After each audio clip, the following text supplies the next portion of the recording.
Hello student, एक बार फिर से स्वागत है आपके अपने YouTube channel wifi success classes में। आज आपके लिए दूसरा टॉपिक है जीवों में जनन के लिए। जनन है रिप्रोडक्शन। आपका पहला चैप्टर शुरुआत हो चुका है और जो स्टूडेंट बायोलॉजी के लिए नए जुड़ रहे हैं या ऑल सब्जेक्ट के लिए नए जुड़ रहे हैं उनसे ये पहले से ही दरख्वास्त है कि वो पहले चैनल को सब्सक्राइब कर लें और बेल आइकन को प्रेस कर दें। ऑल पर प्रेस करना है, उसके बाद में सारे वीडियो के नोटिफिकेशन आपको पहले से ही प्रोवाइड हो जाएंगे। तो पहले जब भी हमारे वीडियो अपलोड होते हैं तो प्रीमियर पहले से लगा दिया जाता है, तो प्रीमियम पहले से लगाया जाता है, तो आपको पहले ही नोटिफिकेशन मिल जाता है कि ये वीडियो अपलोड हो रहा है और किस क्लास का है, ठीक है, और किस सब्जेक्ट का है। तो अब अपने टॉपिक पर आ जाते हैं। इससे पिछली वीडियो में हमने आपको बताया था कि जीवों में अलैंगिक जनन कैसे होता है और पुष्पों में खासकर अलैंगिक जनन किस प्रकार से प्राकृतिक रूप से होता है और कृत्रिम रूप से कराया जाता है। तो आपको दूसरे टॉपिक के लेकर चलते हैं, लैंगिक जनन, सेक्सुअल रिप्रोडक्शन। और ये इंटरेस्टिंग होने वाला है क्योंकि आपको मालूम है कि ये लैंगिक जनन का टॉपिक है। तो इसको इंटरेस्ट के साथ में पढ़ते चलेंगे और इतना इंटरेस्ट लेंगे कि आप इसको सही से जानने की कोशिश करेंगे। ये जो खुरापाती बातें उनको छोड़कर आप रियली में जानेंगी कि जनन प्रक्रिया कैसी प्रक्रिया है। तो पहले पढ़ते हैं इसमें। लैंगिक जनन एक जटिल प्रक्रिया है। बात तो सही है बिल्कुल, क्योंकि संतानें उत्पन्न करने के लिए बहुत से ऐसे जीव होते हैं जिनकी संतानें नहीं होते हैं। हम आस पड़ोस में भी देखते रहते हैं कि बहुत से ऐसे कपल होते हैं, युगल होते हैं, शादी वाले दंपति होते हैं, उनकी संतानें उत्पन्न नहीं हो पाती हैं क्योंकि लैंगिक जनन से संतानें उत्पन्न करना एक जटिल प्रक्रिया है। और जटिल प्रक्रिया में नर एवं मादा युग्मक भाग लेते हैं, गैमिट भाग लेते हैं, और ये तब होती है जब संयुग्मन होता है, उनमें सेक्सुअल रिप्रोडक्शन होता है। तो बताते हैं लैंगिक जनन एक जटिल प्रक्रिया है। क्यों है ये तो आप जान चुके हैं क्योंकि ज़्यादातर मोस्टली कोई 3 महीने बाद, कोई 9 महीने बाद, कोई 10 महीने के बाद अपनी संतानों को उत्पन्न करता है। उसके बीच में भी कोई हानि हो सकती है तो क्या हो जाएगा, संतान उत्पन्न में मुसीबत आ सकती है। इसके लिए शरीर के विशेष अंग होते हैं, शरीर के लिए विशेष अंग होते हैं। पुरुषों में अलग पाए जाते हैं और महिलाओं में अलग पाए जाते हैं। यूँ कहें मादा में अलग होते हैं लैंगिक जनन अंग और पुरुषों में, और ये क्या नाम, पुरुषों में अलग होते हैं। तो विशेष अंग होते हैं जो लैंगिक जनन प्रक्रिया में भाग लेते हैं। इसमें नर एवं मादा संयुग्मन से नई संतानों को उत्पन्न करते हैं। इसमें नर एवं मादा जब आपस में संयुग्मन करेंगे तभी नई संतानों को जन्म दे सकते हैं, वरना ऐसी कोई विधि नहीं है कि नर और मादा संयुग्मन ना करें। अगर संयुग्मन नहीं करते हैं तो टेस्ट ट्यूब बीबी कराया जाता है। संयुग्मन की प्रक्रिया ना करके अगर कृत्रिम करानी है तो टेस्ट ट्यूब बीबी कराते हैं, वरना मोस्टली संतानें आज के ज़माने में या सदियों से, जब से संसार की उत्पत्ति हुई है, पृथ्वी का उद्भव हुआ है, तब से ये क्या हो रहा है कि संतानों की उत्पत्ति लैंगिक जनन प्रक्रिया द्वारा ही हो रही है। तो इसमें नर एवं मादा संयुग्मन से नई संतानों को उत्पन्न करते हैं जो आकार एवं रचना में माता पिता से बिल्कुल भिन्न होते हैं। देखिए, जब लैंगिक जनन द्वारा संतानें उत्पन्न होती हैं, उनकी आकार, पेड़ पौधों में लैंगिक जनन द्वारा संतान उत्पन्न होंगे तो उनके आकार और संरचना बिल्कुल अलग होगी। किसी की टहनी अलग जाएगी, किसी की टहनी अलग जाएगी, उसकी रचना भी अलग हो जाएगी, क्योंकि जो माता पिता की टहनियों का आकार है, कैसे निकले, कहाँ से निकले, इधर से निकले, दाएं बाएं ऊपर नीचे टहनियाँ निकलती हैं, तो उनसे उत्पन्न होने वाले पौधे, बच्चे बनने वाले उनके जो पौधे उत्पन्न होंगे उनके बीजों से, तो उनकी टहनियों का आकार और साइज अलग होगा। ऐसे ही मनुष्य या कोई जंतु की ले ले प्रजाति, जो हम पालतू जानवर, भैंस, गाय, घोड़ा, कुत्ता वगैरह पालते हैं, तो उनकी जब संतानें उत्पन्न होती हैं तो वो माता पिता से बिल्कुल भिन्न होती हैं। क्योंकि जो दुनिया में जितने भी व्यक्ति या प्राणी पाए जाते हैं उनमें पाया जाने वाला आनुवांशिक पदार्थ DNA और RNA माता पिता से बिल्कुल भिन्न होता है, परंतु उस पर पाए जाने वाले जीन माता पिता के लक्षणों के वाहक होते हैं। लक्षण तो एक जैसे हो सकते हैं, लेकिन संतान के आकार रंग रूप एक जैसा नहीं होगा। आगे पढ़ते हैं, नर एवं मादा युग्मक। आप जानते हैं नर एवं मादा युग्मक, जैसे ये है आपका क्या गुणसूत्र, ये एक युग्मक होगा, ये है नर युग्मक। और मादा युग्मक में क्या होता है, अंड, एग, ये मादा युग्मक होगा, मादा। ठीक है, ये पुरुषों के ऊपर बता रहे हैं कि जो ह्यूमन प्रजाति है उसमें क्या होता है, ये नर युग्मक होता है और ये मादा युग्मक होता है। मादा में जो युग्मक बनते हैं वो अंड बनते हैं और इसमें क्या बनते हैं, क्रोमोसोम, गुणसूत्र बनते हैं। तो नर एवं मादा युग्मक गुणसूत्रों यानी क्रोमोसोम से प्राप्त होते हैं। जो आप या कोई भी मेल जाति में जो गुणसूत्र त्यागे जाते हैं तो उसमें क्रोमोसोम पाए जाते हैं, वो क्रोमोसोम कहलाते हैं और उनमें ही युग्मक उपस्थित होते हैं। जैसे ये नर का युग्मक होता है, ये मादा का युग्मक होता है। और नर में ये युग्मक बनने की क्रिया युग्मक जनन कहलाती है और मादा में अंड बनने की क्रिया अंड जनन कहलाती है। क्या होती है, नर में जब युग्मक बनता है तो उसे युग्मक जनन कहते हैं या कहते हैं शुक्राणु जनन, और मादा में जब बनता है युग्मक तो उसे अंड जनन कहते हैं, जिनकी संख्या द्विगुणित होती है। आप जानते हैं मादा में हमेशा XX पाया जाता है, द्विगुणित हो गए, एक अकेला X एक गुणित होता है, दो मिलकर द्विगुणित बनाते हैं। और पुरुषों में XY गुणसूत्र पाया जाता है। ये मनुष्य प्रजाति का बताया जा रहा है कि मादा में XX और पुरुषों में XY द्विगुणित गुणसूत्र पाए जाते हैं। युग्मक कोशिकाओं, युग्मक कोशिकाओं, युग्मक कोशिकाओं में गुणसूत्रों की संख्या केवल एक गुणक होती है। युग्मक कोशिकाओं में सिर्फ युग्मक, जब इनका फर्टिलाइजेशन होता है यानी कि नर युग्मक मादा युग्मक से समेकन करता है, एक दूसरे में मिलते हैं, फर्टिलाइज करते हैं अंडे को, तो क्या होता है भाई, उस समय नर या मादा युग्मक एक गुणक होता है। कैसे, हम आपको बताते हैं। जैसे ये दो गैमीट है, ठीक है, जब इनको हम दो हिस्सों में कर लेते हैं, XX और XY, ये किसके लिए है, ये है मादा के लिए और ये है नर के लिए। ठीक है, जब नर अकेला, कितना यहाँ पर लिखा है, युग्मक कोशिकाओं में गुणसूत्रों की संख्या केवल एक गुणक होती है। कितनी होती है, एक गुणक होती है। तो जैसे ये X का अंड बन गया और ये Y गुणसूत्र मिला, तो XX मिलकर क्या बनाते हैं, क्या मिलकर बनाते हैं, पुत्री। इनका होता है, इस प्रकार बनेगा एक पुत्री का द्विगुणक युग्मक। और जब यही X इस Y से समेकन कर जाता है तो XY पुत्र का जन्म होता है, और ये X इस X से समेकन करता है तो XY यानी पुत्री का जन्म होता है। अब ये X और इस Y से समेकन करता है तो पुत्र का जन्म होता है। तो यहाँ पर एकल, केवल एक मादा का और एक पुरुष का, नर का, एक मादा का और एक नर का युग्मक मिलकर ही एक नई संतान की उत्पत्ति करते हैं। वो नर होगी या मादा, ये बाद में हम तय कर लेते हैं, किसके द्वारा, अपनी बहुत सी तकनीकों द्वारा। क्योंकि ये कोशिकाएं प्रमुख जनन अंगों से अर्धसूत्री विभाजन द्वारा बनती हैं। ये जो कोशिकाएं हैं प्रमुख जनन अंगों से अर्धसूत्री विभाजन द्वारा बनती हैं। हाँ, इस प्रक्रिया को युग्मक जनन कहते हैं।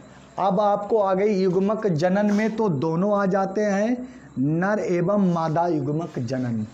तो नर एवं मादा युग्मक जनन में जब शुक्राणु बनते हैं तो उसी प्रक्रिया को कहते हैं शुक्राणु जनन, और जब अंडाणु बनते हैं तो उसको कहते हैं अंडाणु जनन। आपको बस ओरल बता देते हैं कि कैसे बनते हैं युग्मक।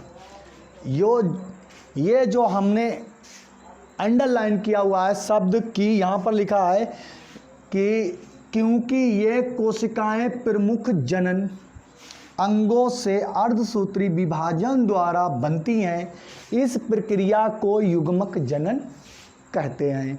इस प्रक्रिया को युग्मक जनन कहते हैं। तो आपको पहले बताते हैं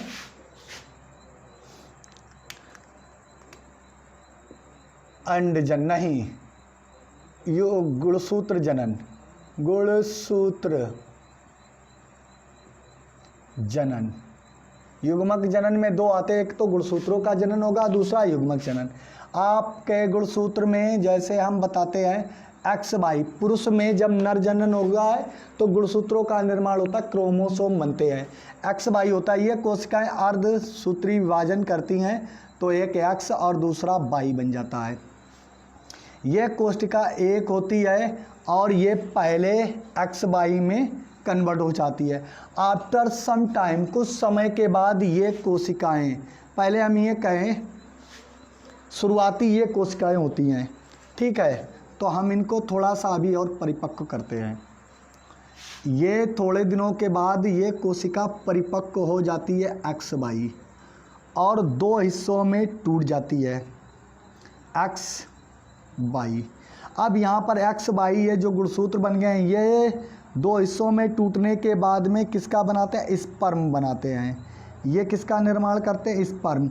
ये प्रोसेस है, इसको भी हम आपको बताएंगे, बस ओरल बता रहे हैं आपको। ये क्रिया कहलाती है क्या आपकी, पहले ये कोशिका थी तो इसमें एक नर युग्मक बना है, एक मादा युग्मक बना है।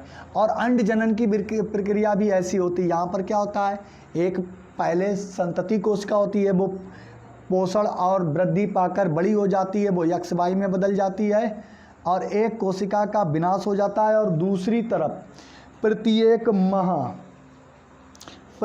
माह अंड जनन यानी अंडोत्सर्ग की प्रक्रिया शुरू होती है। यहाँ पे काट देते हैं, इसको बनाते हैं और अंड बन जाता है। ये अंडाकार एक अंड बनकर तैयार हो गया इस महिलाओं में प्रत्येक वर्ष। और पुरुषों में क्या बनता था, स्पर्म। जब इनका समेकन क्रिया होती है यानी कि सेक्सुअल रिप्रोडक्शन इसके अंदर होता है तो यह मादा, और इसमें न्यूक्लिक अम्ल इसके हेड में पाया जाता है और इसके संपूर्ण तरल द्रव में पाया जाता है और इस पर एक परत चढ़ी हुई होती है। अब स्पर्म आकर यानी कि यहाँ पर क्रोमोसोम आकर इससे अंदर की ओर समाहित हो जाता है और ये पूंछ नष्ट हो जाती है। ये अंडा फर्टिलाइज होकर जाइगोट में बदल जाता है। फिर कुछ दिनों के बाद, 1 2 3 4 दिन के बाद, ये फैलोपियन ट्यूब से धीरे धीरे लुढ़ककर गर्भाशय में आ जाता है, यूरेटर में। फिर इनमें कोशिकाओं में वृद्धि होना शुरू होती है। जब तक ब्लास्टोसील नहीं बन जाती है तब तक इनमें वृद्धि होती है। आगे हम बताएंगे मानव जनन अंग में। ये हमने आपको अंड जनन की प्रक्रिया बता दी, क्योंकि ये कोशिकाएं प्रमुख अंगों से अर्धसूत्री विभाजन द्वारा बनती हैं। इस प्रक्रिया को युग्मक जनन कहते हैं। अब आगे आ जाते हैं।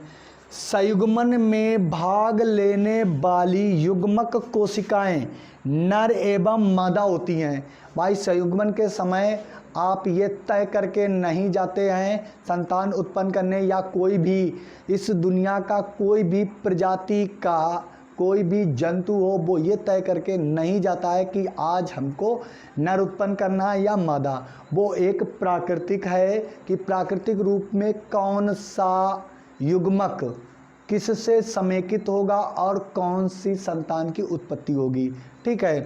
तो यहाँ पर जो संयुग्मन में भाग लेने वाली युग्मक कोशिकाएं नर एवं मादा होती हैं। संयुग्मन के पश्चात ये कोशिकाएं नई संतान की उत्पत्ति करती हैं और संयुग्मन जब हो जाता है, अंड बन जाता है और अंड से जब फर्टिलाइजेशन हो जाता है शुक्राणु द्वारा, तो शुक्राणु किस में बदल जाता है, शुक्राणु की पूंछ त्याग देता है और उस अंड को फर्टिलाइजेशन करके वो यानी कि निषेचित करके एक जाइगोट में बदल देता है। तो यह प्रक्रिया कहलाती है लैंगिक जनन। आप अब समझ गए होंगे कि लैंगिक जनन को किस प्रकार से बोलते हैं और कैसे होती है प्रक्रिया। अब आगे आपको जैसे जैसे बताते चलेंगे वैसे वैसे इसको आगे बढ़ाते चलेंगे। अब आ जाता है पौधों में लैंगिक जनन। पौधों में लैंगिक जनन,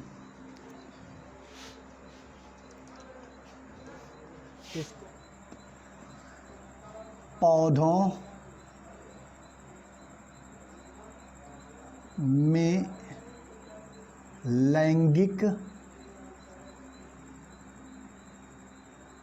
जनन, तो इसको बोलेंगे सेक्सुअल रिप्रोडक्शन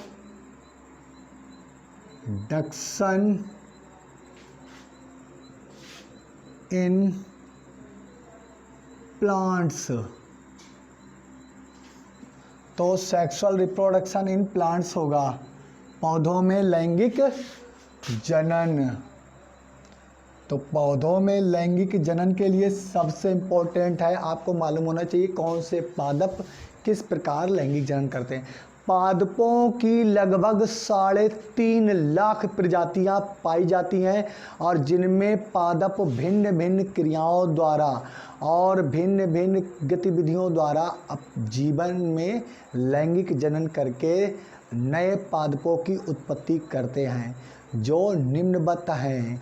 कितनी प्रजातियां पाई जाती हैं? 3.5 लाख, 3.5 लाख प्रजातियां पाई जाती हैं जो लैंगिक जनन करती हैं। इतनी तो खोज ली गई हैं, अब इससे ज़्यादा खोजी गई है। ये तो आपके एनसीईआरटी में बताया गया है कि 3.5 लाख प्रजातियां पादपों में पाई जाती हैं जो विभिन्न क्रियाविधि द्वारा लैंगिक जनन करके संतानों की उत्पत्ति करती हैं, नए पादपों का निर्माण करती हैं। अब इसमें हम बताएंगे कि कैसे पादप में लैंगिक जनन होता है। पहले हम 2-3 बातों पर बता देते हैं, शैवालों में लैंगिक जनन और ब्रायोफाइटा में लैंगिक जनन। तो पहली हेडिंग इसके अंदर डालेंगे शैवालों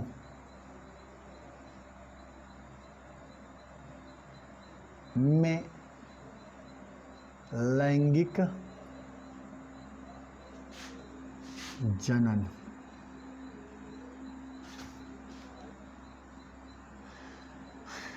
बोलेंगे सेक्सुअल रिप्रोडक्शन इन एल्गी। तो अपना टॉपिक अब क्या स्टार्ट होगा? शैवालों में लैंगिक जनन। बताना है शैवाल लैंगिक जनन करके कैसे नए पादपों को जन्म देते हैं, नए पादपों का जन्म शैवालों में किस प्रकार होता है। तो पहले पढ़ लेते हैं शैवालों के बारे में। शैवालों में लैंगिक जनन युग्मकों के संयोजन। जब जनन युग्मक आपस में संयोजन करते हैं तो शैवालों में लैंगिक जनन होता है, ठीक है, द्वारा होता है। ये युग्मक धानी, एक होता है जाइगोट पोर, यानी कि कोई एक साइड खांच हिस्सा बना होता है जिसमें युग्मक का निर्माण होता है, या कहें कि एक ऐसी थैलीनुमा संरचना होती है जिसमें अलग अलग स्थानों पर अलग अलग नर एवं मादा युग्मक का निर्माण होता है, बनते हैं। शैवालों की आकृति और संरचना के आधार पर लैंगिक जनन निम्न 3 प्रकार के होते हैं।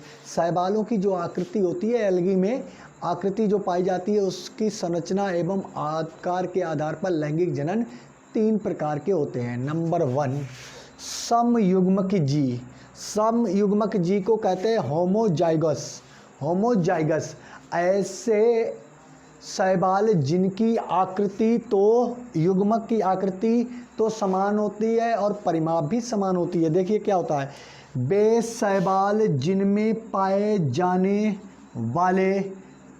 जाने वाले युग्मक की आकृति और परिमाप समान होता है।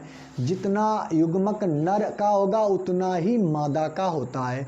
तो आकृति और आकार और परिमाप, उनकी जो लंबाई चौड़ाई होती है वो बिल्कुल समान होती है। जैसे क्लाइमैडोमोनास, यूथ्रोलिक्स, स्पायरोगैरा। समयुग्मक जई का मतलब है वे शैवाल जिनमें पाए जाने वाले युग्मक आकृति में बिल्कुल और परिमाप में बिल्कुल एक दूसरे के समान होते हैं। नर एवं मादा दोनों एक दूसरे के समान होते हैं। जैसे क्लाइमैडोमोनास, यूथ्रोलिक्स, स्पायरोगैरा, etc। ऐसे सभी शैवाल क्या कहलाते हैं? समयुग्मक जयी। अब आ जाता है दूसरा, विषम युग्मक जीव, हेटेरोजाइगोस। हेटेरोजाइगोस, जाइगोस बोलते हैं, ठीक है, जाइगोसिस बोलेंगे। तो कुछ ऐसे शैवाल जिनकी आकृति तो समान होती है, क्या होता है? आकृति तो बिल्कुल समान है, एक जैसे दिख रहे हैं, लेकिन लंबा है, नाटा है, चौड़ा है, बौना है, कैसा है? आकृति का मतलब होता है कि वो दिखते एक जैसे हैं। दो पेड़ है, दो गुलाब के फूल हैं, तो उनका बनावट तो एक जैसी होगी, लेकिन कोई गुलाब का फूल बड़ा होगा और कोई छोटा होगा। ये परिमाप होता है, परंतु परिमाप भिन्न भिन्न होते हैं, उनकी लंबाई चौड़ाई मोटाई भिन्न भिन्न होती है। दिखने में एक समान है, लेकिन लंबाई चौड़ाई भिन्न भिन्न होती है। तो क्या कहलाते हैं? ऐसे युग्मक में एक बड़ा युग्मक दीर्घ निष्क्रिय होता है।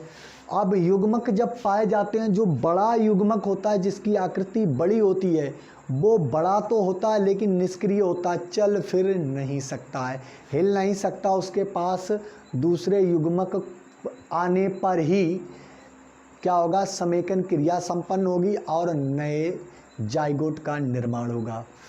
तो क्या होगा? बड़ा युग्मक दीर्घ निष्क्रिय होता है, छोटा युग्मक लघु चल होता है। दोनों युग्मक के संयोजन से युग्माणु बनता है, यानी कि बड़ा और छोटा युग्मक, उसमें एक नर होगा और दूसरा मादा मिलकर एक बड़ा सा युग्म अणु बना लेते हैं, जो अर्धसूत्री विभाजन। अब अर्धसूत्री विभाजन यानी कि कोशिकाओं में वृद्धि करेंगे लेकिन टूटेंगे बिल्कुल नहीं, अलग अलग कोशिकाएं नहीं होंगे, समसूत्री विभाजन नहीं करेंगे।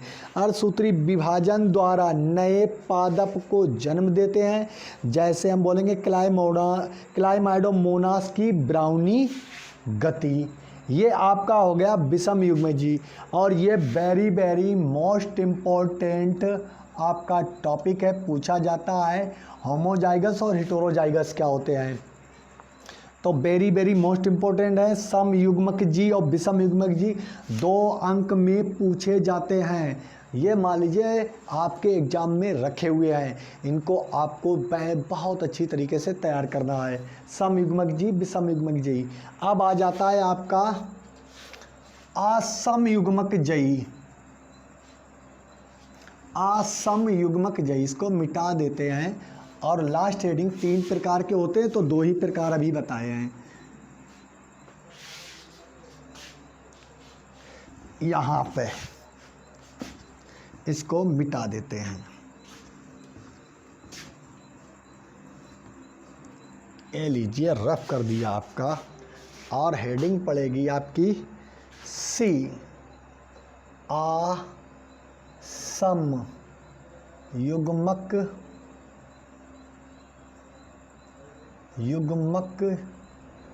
जी, असम युग्मक जी बोलेंगे। होमोजीनियस जाइगस, होमोजाइगस।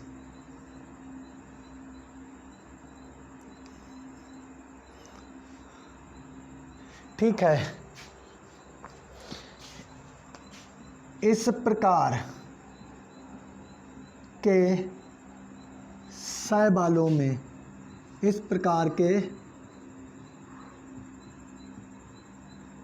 शैवालों में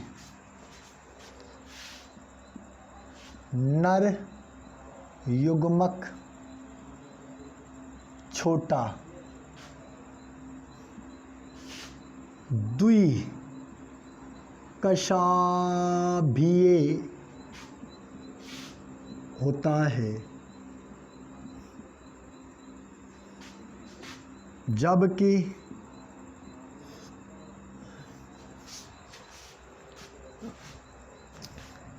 मादा युग्मक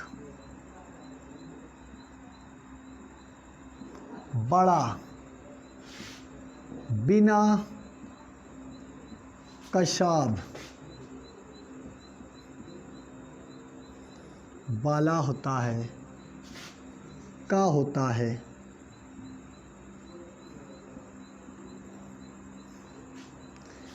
जिसमें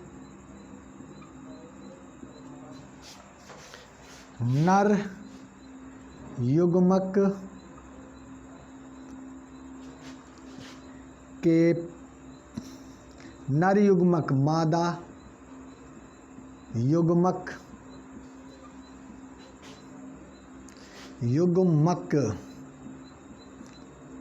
के पास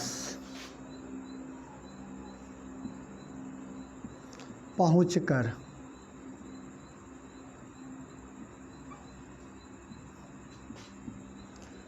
संयुग्मन से नए भ्रूण पादप का निर्माण करता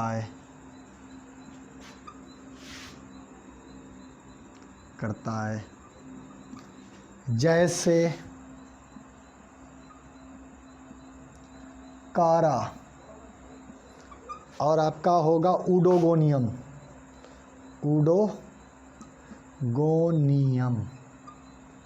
ये दो शैवाल हैं, कारा एक ऊडोगोनियम। इस प्रकार के शैवालों में नर युग्मक द्विकसाबी होता है, यानी कि ये मान लिया नर युग्मक है और इसमें दो कसाब पाए जाएंगे, और मादा युग्मक बड़ा सा युग्मक होता है, बड़ा सा, ये अचल होता है और ये चल होता है। ये चलकर इसके पास आएगा और बिना कसाब का होता है, इसमें कोई भी फ्लैजिला नहीं पाई जाती है, कसाबिये नहीं पाई जाती हैं, ये बोले कि इस पर रुएं नहीं पाए जाते हैं। जिसमें नर युग्मक मादा युग्मक के पास पहुंचकर संयुग्मन से नए भ्रूण पादप यानी भ्रूण पादप का निर्माण करता है, जैसे कारा और ऊडोगोनियम। ये हो गया आपका किसमें, शैवालों में लैंगिक जनन। अब आपको बताते हैं ब्रायोफाइटा में लैंगिक जनन। ब्रायोफाइटा में लैंगिक जनन किस प्रकार से होता है। ब्रायोफाइटा में लैंगिक जनन,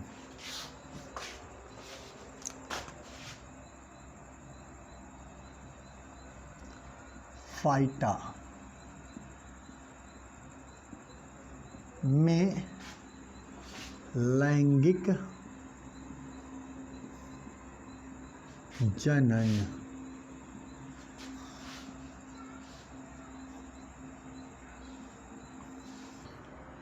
अब अपना टॉपिक है ब्रायोफाइटा में लैंगिक जनन।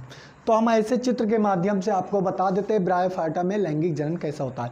ब्रायोफाइटा ऐसे पादप होते हैं जिसमें पुरुषधानी, पुधानी और स्त्रीधानी एक ही पादप पर उपस्थित होती है, जिनमें पुरुष जल बीजाणु नरधानी में जाकर एक युग्माणु बनाते हैं और नए पादप का निर्माण करते हैं। जैसे ये एक ब्रायोफाइटा का चित्र बना हुआ है और यहाँ पर ये देखिए स्त्रीधानी है जिसमें ये अंडाणु है। अंडाणु से ही क्या होते हैं, स्त्री युग्मक, या कहते हैं कि मादा गैमीट, मादा युग्मक का निर्माण होता है और वो स्त्रीधानी में इकट्ठे होते हैं। ऐसे यहाँ नर युग्मक, ये जो शाखा दिख रही है इसमें ये पुरुषधानी है, पुधानी बोलते हैं, और पुधानी में नर युग्मकों का निर्माण होता है। नर युग्मक आपस में संयोजित होकर नए पादप का निर्माण करते हैं। ये हो गई ब्रायोफाइटा की बात। अब आ जाती है आपकी, इसमें इसके अंदर आएगी बात पुष्पी पादपों में लैंगिक जनन। पुष्पी पादपों में लैंगिक जनन, पुष्पी पादपों में लैंगिक जनन।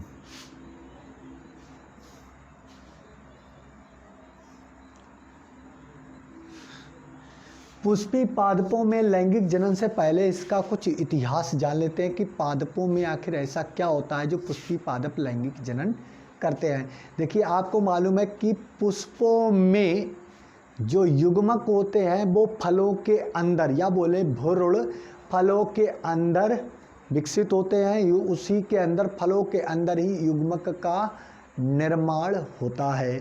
और फल के अंदर बीज स्थित होते हैं। युग्मक का निर्माण तो पुष्पों पर होता है, जैसे उसकी होती स्टिग्मा, वर्तिकाग्र, और एक तरफ होते एंथर, जिनमें होते हैं क्या चीज़, जिन्हें हम कहते हैं परागकण। परागकण होते हैं लघु बीजाणु। लघु बीजाणु अलग हिस्से पर पुष्प के उगते हैं, और एंथर जो मादा होता है वो थोड़ा अलग हिस्सा होता है। तो उससे जब इनकी परागण की क्रिया द्वारा निषेचन क्रिया संपन्न हो जाती है तो फल का निर्माण होता है। फल में बीज कहाँ होते हैं? उसके अंदर होते हैं, फल के अंदर होते हैं। जब परिपक्व हो जाते हैं फल तो उन बीजों को बोया जाता है और नए पादप का निर्माण होता है। लेकिन पुष्पों की एक सबसे विकसित अवस्था होती है जिसे हम कहते हैं युग्मोत्भिद।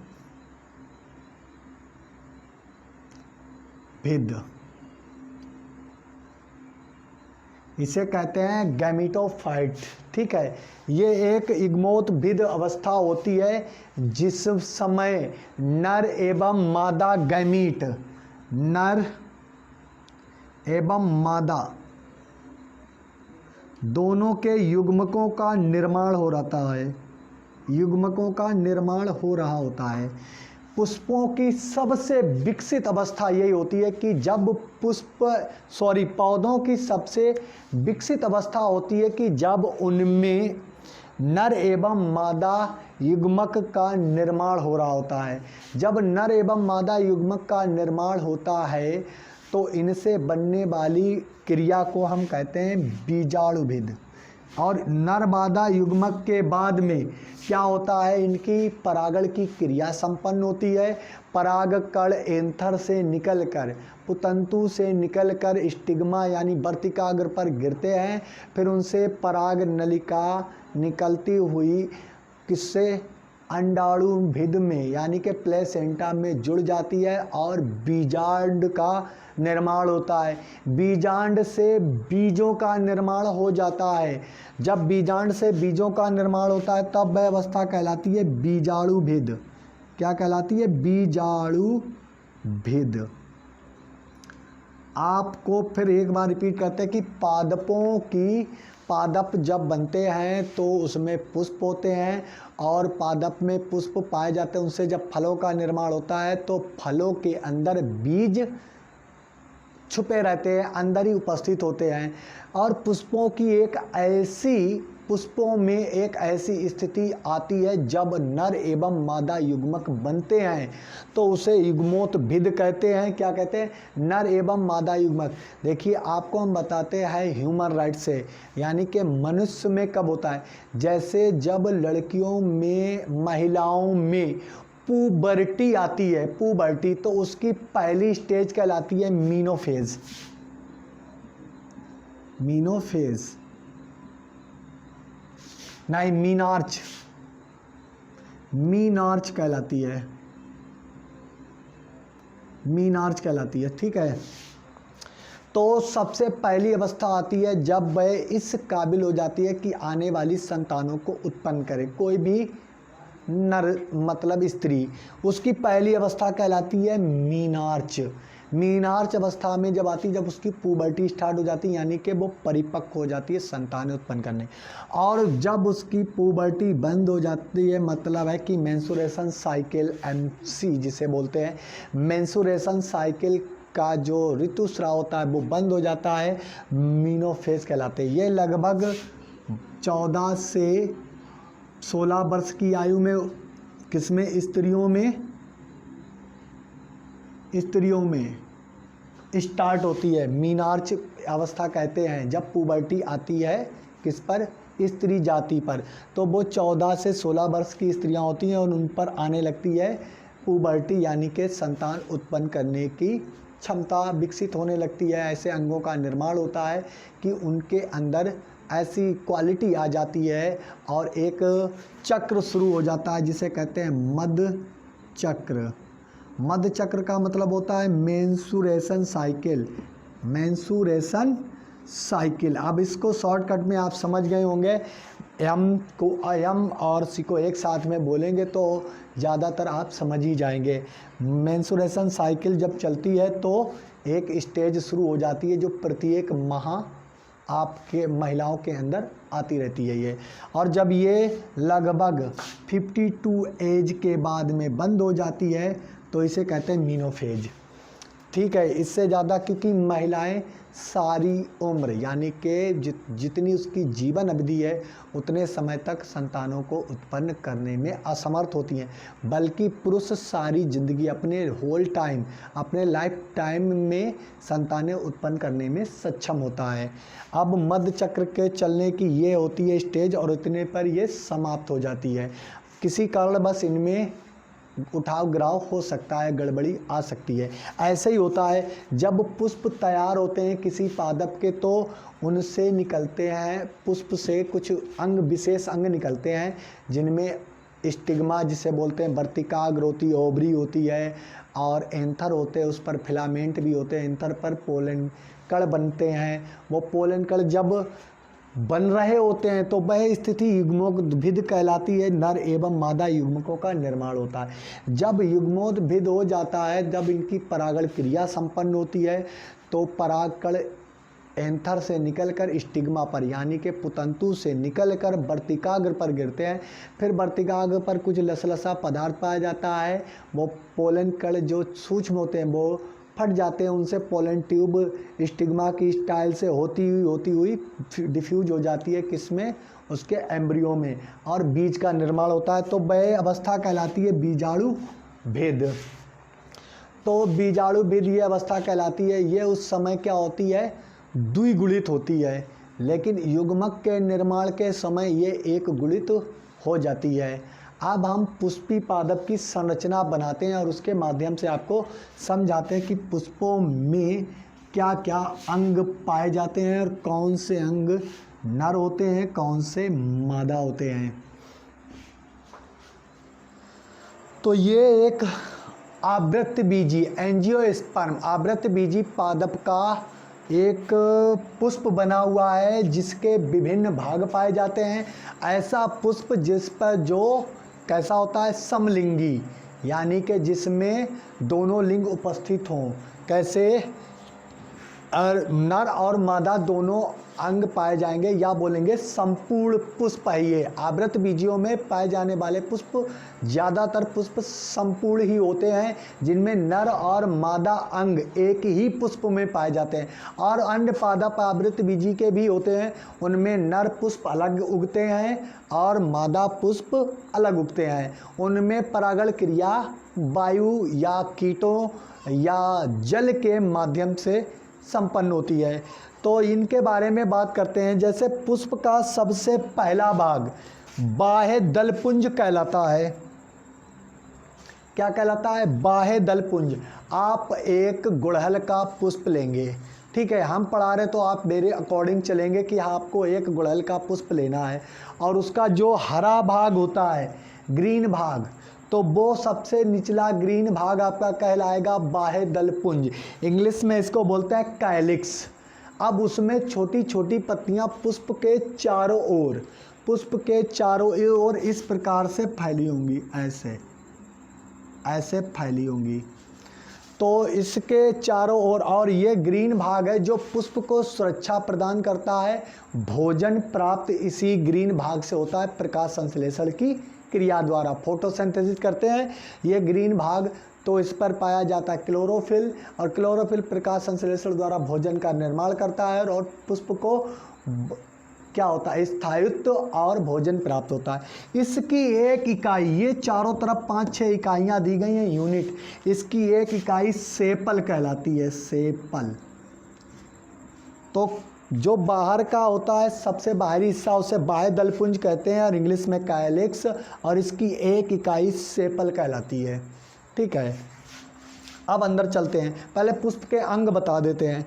अब ये जो बाहर का पुष्प का सबसे प्लीजेंट भाग, सुहावना भाग, यानी कि विभिन्न रंगों वाला भाग, जो किसी भी कलर का हो सकता है, लाल, पीला, नीला, कैसा भी होता है।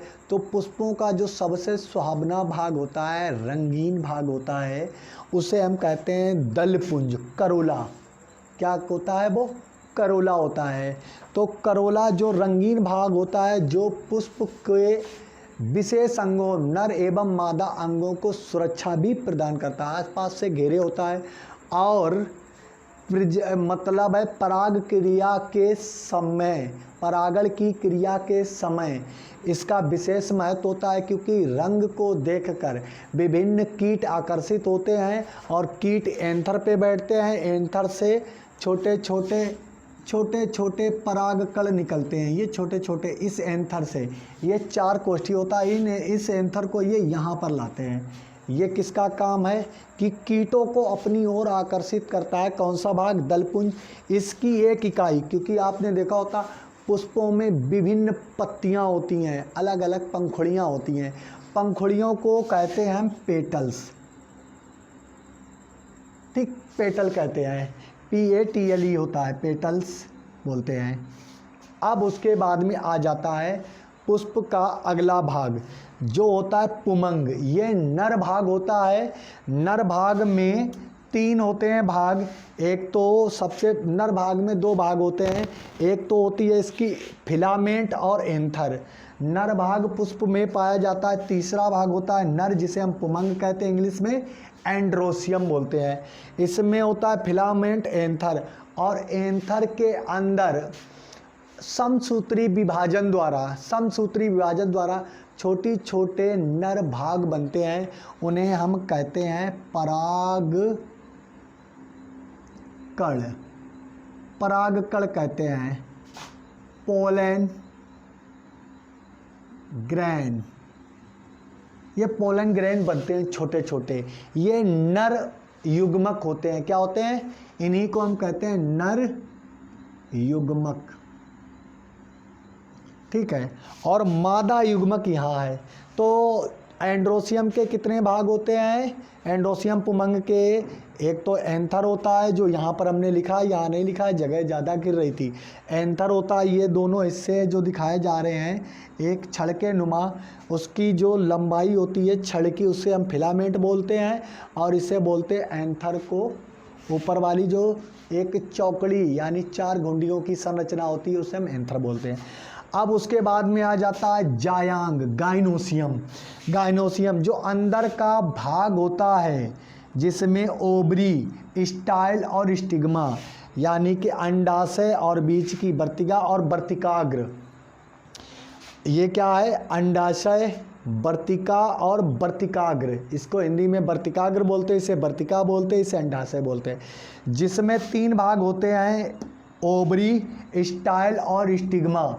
तो ये अंदर का सबसे मध्य भाग जो होता है वो जायांग कहलाता है, और इसी को मादा भाग कहते हैं पुष्प का। अब ये एक संपूर्ण पुष्प हो गया। अब इस स्टाइल का क्या कार्य है?